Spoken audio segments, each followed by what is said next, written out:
Sugeng pepanggihan, Bapak Ibu, para sedherek wonten pundi kemawon. Ing dalu menika kula badhe maosaken crita cekak kanthi ira-iraan Kaca Pengilon kaserat dening Irul S. Budianto. Kapedhik saking kulawarti panyebar semangat nomor 3 setunggal Agustus 1996. Monggo sugeng midhangetaken.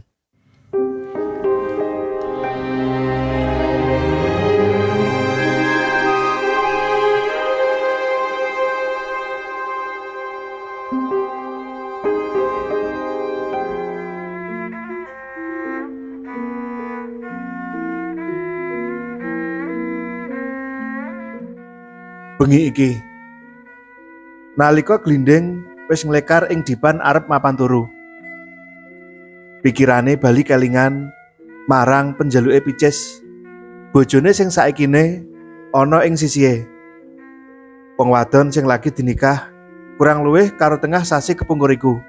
4 dina kepungkur duwe penjaluk supaya ditukokake kaca pengilon sing ukurane rada gedhe. Penjaluke bojone sing kaya mengkono iku manut rasa pangrasane Glinding dianggep penjaluk sing lumrah, prasaja lan bisa diarani ora neka-neka, ora muluk-muluk. Awit yen to kudu nukokake kaca pengilon paling-paling ora nganti cucul dhuwit 10.000. Iku bisa keturutan lan kelakon. Ngono manut anggepane Glinding, sawijining buruh sing belanjane saben minggune isih bisa diarani ora spirowo.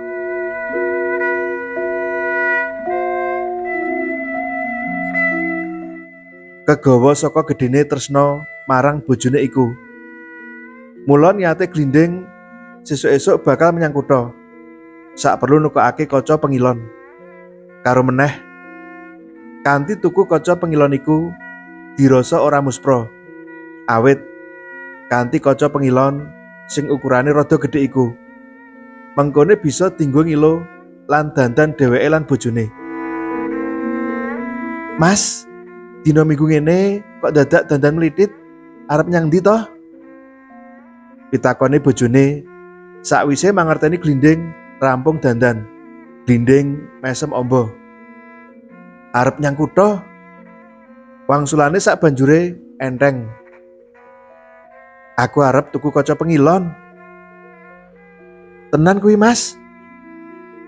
Krungu tembunge Glinding sing kaya mengkono iku, bojone sakala katon seneng atine. Raine dadi sumunar dadakan. Mesthi wae nyipati bojone iku, atine Glinding uga melu seneng. Lan senenge atine Glinding iku digawa menyang kutha kanthi numpak pitontel. Tekan toko sing dituju, Glinding banjur pesen kaca pengilon ukuran 60 x 80 cm. Ukuran semono iku dirasa wis cukup gedhe lan kobet yen mung kanggo ngilo lan dandan. Lan kanthi ati seneng, barang tukonane iku banjur digawa mulih. Senajan kudu diakoni gawane cukup rekoso yen mung ijen. Senenging atine Glinding ing sak dalan-dalan iku ora ana entek-enteke. Awit kanthi kaca pengilon sing wis digawa iku ateges dheweke wis bisa nuruti penjaluke bojone sing pancene lagi sepisanan iki sakwise dinikah. Lan mesti wae Glinding miwiti mbayangake kaya ngapa senenge Picis mengko sakwise dheweke teka kanthi nggawa kaca pengilon.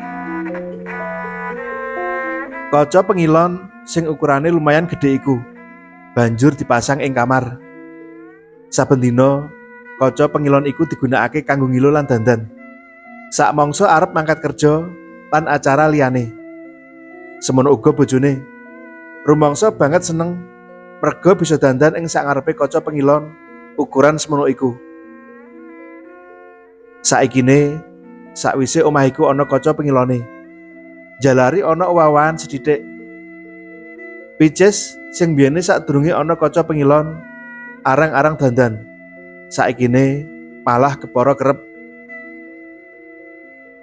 Nyipati wawan sing kaya mengkono iku dadekake atine Glinding takon-takon dhewe.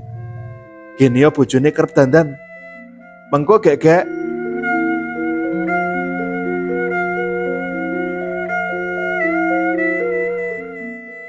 Jeng, aku ndak takon yo. Ning kowe aja nesu. Tembunge Glinding alon, sajak ngati-ati. Arep takon apa, Mas? Wangsulane bojone karo aleman. Tangane nyekeli pundake Glinding. Janji ora bakal nesu ya. Bojone mantuk alon. Glinding unjal ambekan landung. Ngene, saiki kok ketoke ana owahan ing awakmu. Sadurunge ana kaca pengilon, kowe yen dandan mung kala-kala. Nanging saikine bareng ana kaca pengilon, kok kerep dandan. Tembunge Glinding sak banjure tetep alon. Bojone mesem tipis. Mung kuwi pitakonmu, Mas? Glinding mantuk alon. Oh alah Mas, perkara kaya ngono wae dadak ditakokake. Yen aku pendak dina dandan, mesti Mas rak malah seneng bisa nyawang bojone sing katon resik, seger lan tambah ayu. Kudune rak yo ngono to, Mas? Glinding mung meneng, ora nyambungi. Mas, saiki sing genti aku kudu takon, apa Mas cemburu yen aku pendak dina dandan? Ora-orane yen aku nyeleweng karo wong lanang liya. Percaya wae, Mas. Tresnaku mung kanggo sampeyan. Sumpah, tembunge bojone maneh. Glinding bali unjal ambekan landung. Dudu kuwi karepku. Tenan, dudu kuwi karepku. Tembunge sak banjure keprungu abot. Mas, aku saben-saben kudu ning ngarep kaca pengilon sak perlu dandan. Sak temene kabeh iki mung kanggo sampeyan. Karepku sampeyan karben tansaya tambah tresna marang aku. Tembunge bojone karo ngrangkul kenceng. Kenceng banget. Wis, saiki wancine wis lingsir wengi. Ayo, enggal mapan turu. Sesuk-esuk aku rak kudu kerja to. Tembunge Glinding karo nguculi rangkulan. Lan sak banjure wong sak kloron iku padha mapan turu. Lan pranyata owahan ing omah sakwise ana kaca pengilon. Ora mung semono wae. Tambah ana owahan meneh. Ing sawijining dina, Picis bojone kandha marang Glinding yen saben-saben ana ngarep kaca pengilon. Saka rasa pangrasane, praupane sansaya katon ayu. Ayu banget, kaya widodari paribasane. Ora mung kuwi wae. Saben-saben nyawang kaca pengilon, sakala ana wewayangan kalung, gelang, ali-ali utawa tumpukan dhuwit puluhan ewon sing cacahe pirang-pirang. Yen ora kuwi, wewayangan sing katon antara liya kulkas, TV berwarna, video lan sak panunggalane. Krungu kandhane bojone sing kaya mangkono iku. Mesti wae Glinding ora percaya, ora ketemu nalar. Tenan, Mas. Sak mangsa aku ngadeg ana ngarep kaca pengilon kuwi. Dumadakan ana wewayangan barang-barang kuwi. Yen Mas ora percaya, buktekno wae. Guneme bojone tandes. Ah mosok kuwi genah kaya wara. Glinding tetep ora percaya. Lan kegawa saka ora percayane karo tembunge bojone iku. Jalari Glinding pengen mbuktekake. Alon-alon Glinding jumangkah nyedaki pernahe kaca pengilon. Lan saikine dheweke wis persis ana ngarepe kaca pengilon. Kanthi tajem lan permana, kaca sing ana ngarepe iku banjur disawang. Sakwise digadekake temenan, wewayangan sing ana ing kaca pengilon iku ora liya mung wewayangane dhewe. Wewayangane Sawijining priya buruh pabrik kanthi pawaan cilik dhuwur. Ketambahan tembok sing durung dilepa. Lan klambi celana sing pancene cumantel ana mburine. Mung iku wewayangan sing ana. Endi wewayangan barang-barang sing kok kandhakake kuwi? Glinding takon marang bojone. Sakwise mbuktekake dhewe. Pranyata barang-barang kuwi ora ana. Ning tenan kok, Mas. Saben-saben aku ngadeg ana ngarep kaca kuwi. Wewayangane barang-barang kuwi tetep ana. Bojone tetep ngukui panemune. Nyatane sakwise aku ngadeg ana ngarep kaca pengilon, barang-barang kuwi ora ana. Gandeng Glinding ora tetep percaya marang wewayangan barang-barang kuwi. Mula bojone enggal nggeret tangane Glinding. Diajak ngadeg bareng ing ngarepe kaca pengilon. Lan sakwise saklorone ngadeg jajar ing ngarepe kaca, bojone banjur guyu cilik lan ngandhakake menawa barang-barang sing wis disebutake iku tetep ana ing panyawange. Dene Glinding sing uga nyawang kaca pengilon tetep ora meruhi wewayangane barang-barang sing disebut bojone iku. Wewayangan sing bisa disawang ora liya mung wewayangane awake dhewe karo bojone. Kahanan ing ngarep kaca pengilon iku jalari ing saben dinane Glinding kudu ayal-ayalan lan adu panemu. Lan merga saka iku uga meh-meh Glinding kudu padu karo bojone yen dheweke ora gelem ngalah. Lan kanggo goleki benere, Glinding banjur mutusake arep priksa menyang dokter spesialis mripat karo bojone. Kanthi asiling papriksan mengko bakal dimangerteni mripate sapa sing lara utawa ora normal. Manut asiling papriksan, mripate sampeyan lan bojo sampeyan pranyata normal, sehat. Kandhane dokter Dimpil, spesialis mripat iku, sakwise mriksa.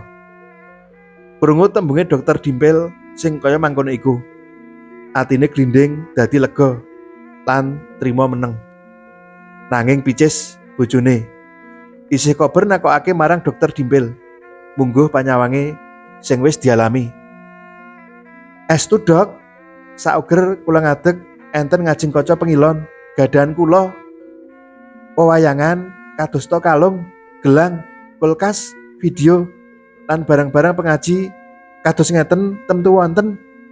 Menika estu lho dok, tembunge picis enteng. Dokter Dimpil jagrek sedelo krungu tembunge picis sing kaya mangkono iku.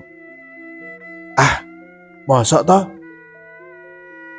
Leres dok, niki kasunyatan, kula mboten gawe-gawe. Picis tetep ngandhakake apa sing wis dialami. Nanging manut asiling papriksan sacara ilmiah ing ilmu kedokteran, mripat sampeyan pranyata normal. Kandhane dokter Dimpil lawan prasaja. Senajan atine kober digawe bingung karo tembunge pasien wadon iku. Niku rak manut ilmu kedokteran dok, nanging mripat kula sing kangge nyawang niki rak ing kasunyatanipun. Durung rampung guneme picis, dumadakan Glinding banjur nyelani ngajak pamitan. Sedeng dokter Dimpil sing saikine ijen ing ruang prakteke iku. Atine isih banget penasaran karo babab sing mentas dirungu saka pasien wadon iku. Ya pancen lagi sepisan iki dokter Dimpil nemoni ana pawongan sing mripate bisa nyawang kaya mengkono. Mungguhe Glinding dhewe sakwise mriksakake mripate lan mripate sing wadon. Kaya-kaya ing saben dinane uripe ora nate ngrasakake tentrem. Awit ing saben dinane sing wadon isih tansah ngejak ngrembug mungguhe ayal-ayalan ngenani wewayangan sing diprangguli ana ing kaca pengilon. Ngono iku terus-terusan. Lelakon ngene iki gelem ora gelem jalari Glinding kudu melu mikir lan mikir. Lan malah sansaya suwe merga oleh abot anggone melu mikir lan ngrasakake kahanan iku ndadekake pamikire judeg dhewe. Kegawa saka jedege pamikire iku, Glinding banjur mutusake yen kaca pengilon sing ana ing kamare iku kudu enggal disirnakake. Murih kahanan keluargane bali pulih kaya wingi uni. Kaya sadurunge ana kaca pengilon lan wekasane, Glinding banjur ngangkat kursi ing sak cedhake, dikeprokake sakrosane marang kaca pengilon. Sumyur, matur nuwun.